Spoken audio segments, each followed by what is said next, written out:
ಲೋಕಾಧಿಕಾರಿಗಳು ಬೆಂಗಳೂರಿನಲ್ಲಿ ಇಬ್ಬರು ಭ್ರಷ್ಟ ಅಧಿಕಾರಿಗಳ ಜನ್ಮವನ್ನ ಜಾಲಾಡಿದ್ದಾರೆ. ರಾಜ್ಯ ವಸತಿ ಶಿಕ್ಷಣ ಸಂಸ್ಥೆಗಳ ಸಂಘದ ಅಧೀಕ್ಷಕ ಇಂಜಿನಿಯರ್ ಎಚ್ಎಂ ಜನಾರ್ದನ್ಗೆ ಸೇರಿದಂತಹ 6 ಕಡೆ ರೇಡ್ ಮಾಡಲಾಗಿದೆ. ಶೇಕಡಾ 216ರಷ್ಟು ಆದಾಯ ಮೀರಿದ ಆಸ್ತಿ ಪತ್ತೆಯಾಗಿದೆ. 4.42 ಕೋಟಿ ರೂಪಾಯಿ ಮೌಲ್ಯದ ಆಸ್ತಿಗಳು ಸಿಕ್ಕಿದೆ.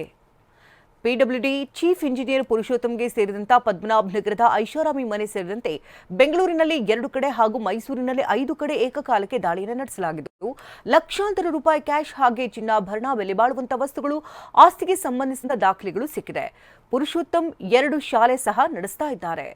ಅತ್ತ Davanagere BESCOM civil engineer R ಅರ್ಜುನ್ಗೆ ಸೇರಿದಂತಹ ಶಿವಮೊಗ್ಗದ ಗೋಪಾಳದ ಮನೆ ಮೇಲೂ ಕೂಡ ದಾಳಿಯನ್ನು ನಡೆಸಲಾಗಿದೆ. 2 ನಿವೇಶನ, 3 ಮನೆ, 2 ಎಕರೆ ಕೃಷಿ ಭೂಮಿ ದಾಖಲೆಗಳು ಸಿಕ್ಕಿದೆ. ಹಾಗೆ ಇತ್ತ ಧಾರವಾಡ ಸರ್ವೆ ಇಲಾಖೆ ಸೂಪರ್ವೈಸರ್ ಸೋಮಲಿಂಗಪ್ಪಗೆ ಸೇರಿದಂತಹ ಮನೆ ಮೇಲೂ ಕೂಡ ರೇಡ್ ಆಗಿದೆ.